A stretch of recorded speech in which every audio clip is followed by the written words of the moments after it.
Welcome. My name is Rob DeGrasse with RD3 Sustainable Solutions, and you are about to start the first of several segments of the Level 1 Self-Energy Audit training session.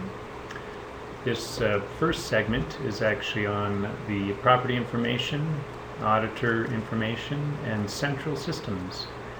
Section 1, property information, you'll see is a mandatory field. Scroll down, identify your property, select it, and if it is not on the list, indicate the name of your property and proceed onwards. Provide the number of buildings on your site and the number of apartment units. Provide the name of the person completing the audit that is the primary contact for RD3 to reach out to in case there's need for clarification or added information. Provide the title, contact phone number, and email address.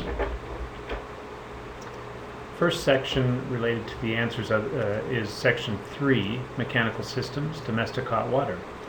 I'll briefly describe what central means in this context. So central is any system that provides heating, cooling, ventilation, air conditioning, hot water, chilled water, or any other form of system delivered output to multiple residential units or dwelling units if they're homes or townhomes, or multiple buildings. So if yes, select yes. If no, go to section 5. Provide the name of the manufacturer for that central system. For the age of the system, indicate the range of age if you know specifically, or provide your best estimate of the age of that system and the general condition. Are there DDC direct controls other than the set point of that system? So direct digital controls, DDC, is meant to be the control, if it has a control board, building automation, or energy management system that actually controls all the sequences of that piece of equipment. If yes, select yes or no, and if you're not sure, just select I do not know. Indicate whether it's electric or gas, and in this then indicate the actual million BTU output. So the key thing is output, and that we want the number in million BTUs, British thermal units. So you should be able to find this on the nameplate and the user's manual. Sometimes contractors that work on your systems will know this as well. So provide that. So assume it's 3.5 million BTUs. Size of the storage tank. The temperature of that storage tank water. So in this case it's domestic hot water. If you do not have a direct access to that temperature, run the water at one of the locations for up to 5 minutes to get a constant temperature, and take that measurement and provide that temperature. Is the storage tank insulated? Yes or no. So it needs to be in good condition to say yes, otherwise indicate no.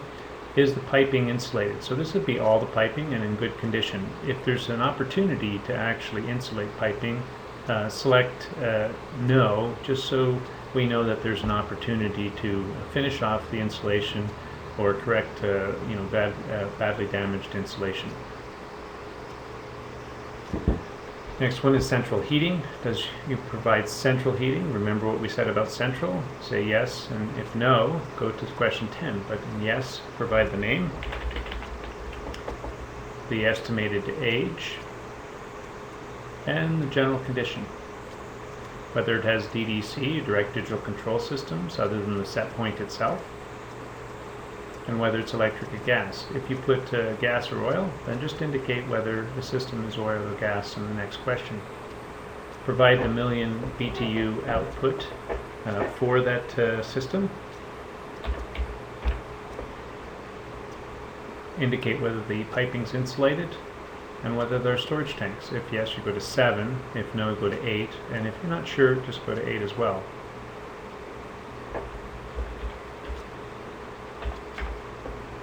Indicate the temperature.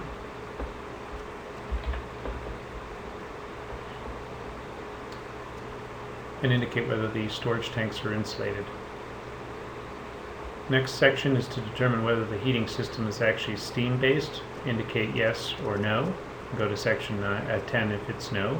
And if you're not sure, just indicate no, that you do not know, and go to section 10. In this case, we'll say yes and answer the questions. Does the steam system have a condensate return? This is when the steam is converted back to water, referred to as condensate, after it releases its energy.